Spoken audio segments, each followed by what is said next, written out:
Friday, November 24th, 1978, the day after Thanksgiving, dawned sunny and crisp, but with the help of a south wind, the temperature easily rose into the comfortable upper 40s in much of the state. If Iowans had known this was to be the last day of tolerably pleasant weather for more than 3 months, they might have given thanks again.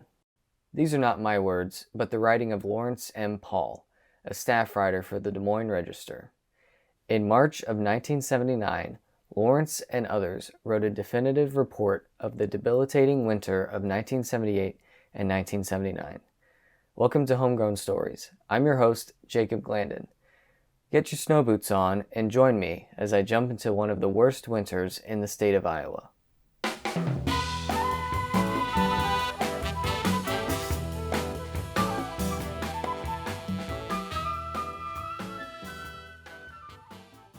November 1978 started with unseasonably warm weather. On November 3rd, temperatures reached the upper 70s and low 80s. Outside of a few instances of freezing drizzle and some snow in western Iowa, people across the state weren't expecting the arrival of winter as soon as it did. As Thanksgiving came and went, winter was like a distant bother for Iowans hoping for a few more weeks of enjoyable weather, something to be dealt with at a later time. And as Paul put it, like a Victorian lady, this winter was coming with icy condemnation to punish a libertine plains state that had taken wanton pleasure in one of the most generous growing seasons in memory. He later follows up with, "She was a winter of grief for the families and friends of 29 persons who died because of her. She was a winter of inconvenience and discomfort for all, pain and suffering for some, financial loss for many. She brought tales of horror and tales of heroism. She brought out the best in many people, the worst in only a few. She was a winter that did all the things winters always do. She just did them more and harder and longer than 2 generations of Iowans had ever seen before." Well, I have to say, Paul is one hell of a writer. He was spot on in his assessment of the winter's impact too. Over the course of 100 days, Iowans, and especially those in the eastern third of the state, were subjected to relentless snow, wind, and freezing temperatures. The first snowstorm of the season began on Saturday, November 25th, and ended the following day. That storm caught thousands traveling home from Thanksgiving and resulted in the first death of the winter season. The next major storm is described by Paul as a witch's brew of winter's worst weather. On December 1st, that storm delivered a combination of freezing rain, snow, fog, and sleet, and the effects lasted for almost a week. From then on, the eastern third of Iowa was locked into a treacherous pattern of ice, snow, and cold that would make the rest of the state seem modest by comparison, as Paul put it. The storm lasted 2 days, ending on December 3rd with a layer of ice under 7 to 10 inches of snow all across the state. After the storm passed, it was the Arctic air's turn. Temperatures stayed below freezing throughout all of December with only a few days of respite. In Davenport, a man was found frozen to death just 2 days after Christmas. Another storm brewed in late December, starting with only freezing drizzle on December 29th. It spread across the state in no time and transitioned to snow. As it continued through New Year's and on the final day of 1978, it looked to be a good-sized storm.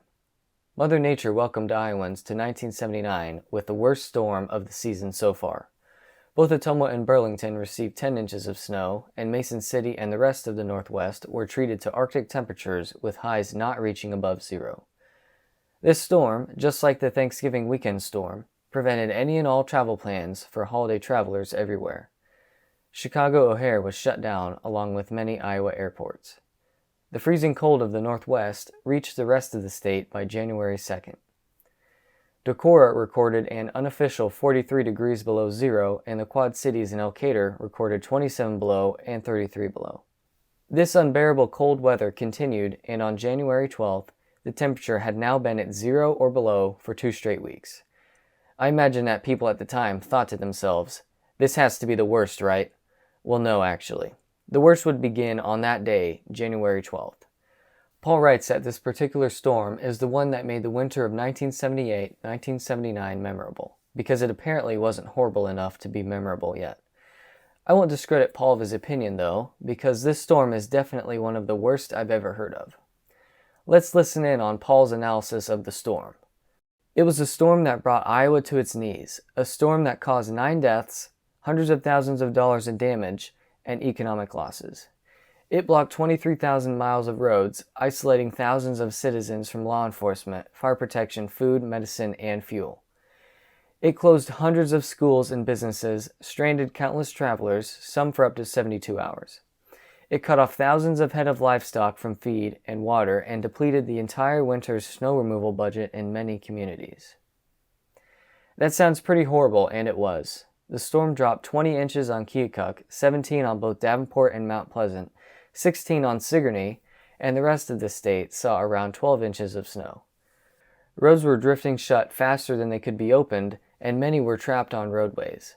It's during the storm that a sensational event happened that I'm going to call the Coffeetown Miracle. 9 people returning from Florida to Des Moines were stuck on Interstate 80. This family, like many others, left the safety and warmth of their vehicles and trekked to the lights of a winter oasis, the Coffeetown, a restaurant housing any and all who needed to escape the cold that night.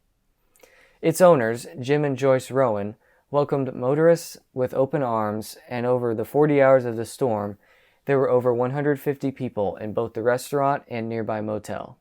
This particular family of 9, while making their way to Coffeetown, were encouraged by truckers to warm up in 2 separate trucks midway through their voyage. As they separated to get into the trucks, Jason Palmer, a 3-year-old, was mistakenly left outside. As the panic set in, his family found him huddled between the dual wheels of one of the trucks and without shoes or gloves. His mother Anna scooped him up, holding him close as they quickly approached Coffeetown. As they got inside, they immediately notified Joyce of young Jason's condition.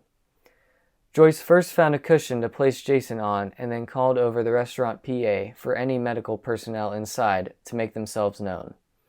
A dentist came forward who called to the burn center at the University of Iowa hospitals. He was given instructions on how to return Jason's body temperature to non-life-threatening levels. Jason was placed in 90 degrees water in a kitchen sink and within a few minutes awoke saying, "I want to get out," and "Where is my mommy?" Now that Jason was in a more stable condition, plans were made to transport him to a hospital. The West Liberty Fire Department, using an end loader from Wendling Quarries, plowed a path for an ambulance to follow through to Coffeetown. They secured Jason, and the convoy of end loader, ambulance, and 4-wheel drive trucks made their way to the burn center in Iowa City. Jason would stay there for over a year, where he had many skin grafts and surgeries. He would lose only 2 fingers. Today, Jason lives in Des Moines. Together with his wife, he owns and operates Twisted Ink, a tattoo shop in Des Moines. The identity of the dentist has never been known, but he has been remembered for being a humble and brave man. The information from this story comes from a wonderful article written by Phyllis Owen Sturba of the West Liberty Index. That article and my other research material will be located on my website. As for the winter of 1978 and 1979, the cold weather continued throughout January. The coldest temperatures of the season were recorded in February. On February 15th, 50-mile-per-hour winds created a blizzard in northern Iowa. That night saw temperatures in Iowa in the 20s and 30s below zero, and wind chills reached 80 below in Mason City and Estherville. That was the last of the horrible weather. On February 20th, temperatures reached above freezing in Iowa for the first time since December. Many towns set records for consecutive days below freezing. The longest was 62 days for Spencer in northwest Iowa. I can't imagine living through that winter, one with little remorse or warmth. I'll conclude today with another taste of Paul's mastery with the pen. That austere lady in white, the winter of 78-79, her vengeance apparently complete, was turning to leave. She would cast her icy gaze back on the state again, of course, as she did on March 3rd, with ice, wind, and up to 10 inches of new snow in western sections. But it was clear even then that the punishment was complete, the lady's fury appeased, and Iowa, properly chastised, was already coyly peeking out from under its cover and looking forward to the kisses of the warm spring wind. Thank you so much for watching. Like and subscribe if you like this video, and tune in later this month for my next video, The Death of a Circus Gorilla in Sigourney, Iowa.